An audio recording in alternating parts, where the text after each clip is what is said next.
Folks know I am a complete amateur, but when you're up here, you come across some absolute pros, and none other than Sam Roberts is here. You set me up there, Tim, haven't you? I'm not a pro.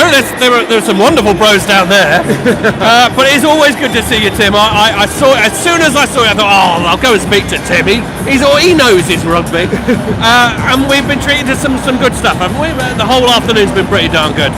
Yeah, we have indeed. Just tell the people what your role is here today, what you're commentating on. Okay, so my job is to do audio description commentary for the game, for both games. And that means anyone who is visually impaired or is signed up and is eligible for it can listen to me in-game, and I will describe everything that's happening as best I possibly can, with a little bit of colour as well. But basically I'm trying to locate everyone on the pitch so they know roughly what they're seeing and how it's playing out. So it's like radio commentary plus, really. It's more than radio commentary. It's an absolute frazzle on your head. And tonight I'll be making no sense whatsoever. Don't say that I don't make any sense anyway, but I'll make even less sense than I normally do today. And I'll tell you what, here's one of the things that people don't tell you when you do stuff like this. Sitting in these seats is hazardous. Look at the number of paper aeroplanes that are coming down. None have hit me yet, but did you get hit? No, I didn't get hit. You're absolutely right. You start to feel a little bit under the cosh, don't you?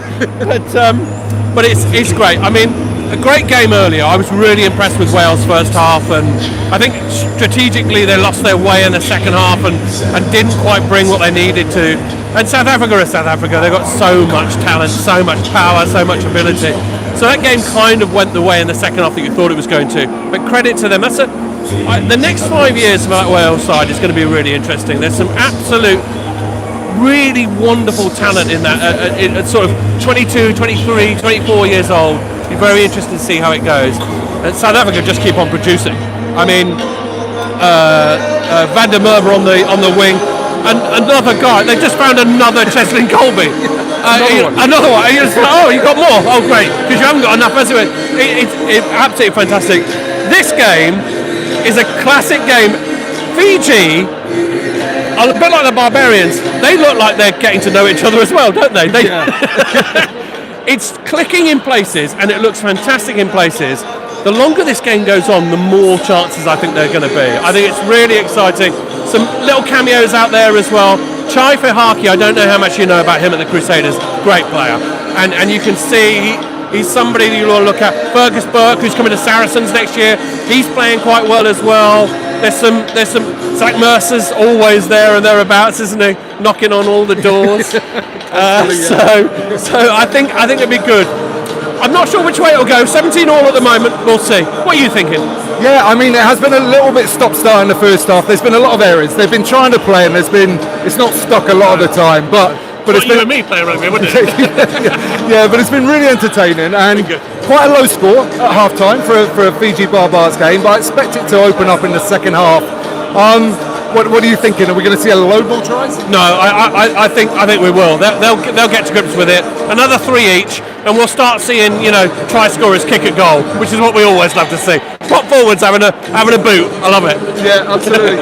Okay, before we go, I'm a podcaster, as you all know, listen to this channel, but Sam is as well. So, Sam, tell the people a little bit about your podcast and what's involved in it. We've kind of put it to bed. But I mean, it was an incredible experience. The Rugby Inheritance podcast with Ed Slater documented of what M&D does to a human being. Extraordinary journey that we started with Ed, and we spoke to some. We were so lucky. We spoke to some of the greatest rugby players about why and what rugby has done for them, and it was a true pleasure.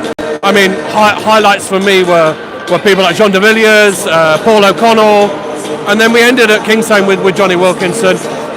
If you fancy a podcast and have a look at that, I'm biased, but I thought some of the stories, some of the notions about rugby, which weren't all technical. It wasn't a technical thing. It was more of a what rugby gives you.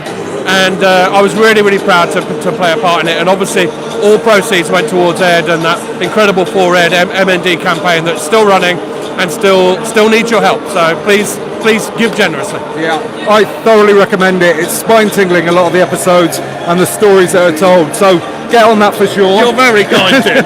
And okay, so we're going to go back and enjoy the second half now. Any final words, Sam? No, not at all. Just I've got to save my words. I've got to use them all over here. Absolutely. Enjoy yourself, Tim. Nice to see you. Take care. See you later. Okay, that's Sam Roberts, absolute master commentator here, doing a brilliant job. Go and check that podcast out, the Rugby Inheritance podcast. There are some brilliant stories on there. We're going to join in, settle in, enjoy the second half. So I'll see you afterwards for a big review video. Peace.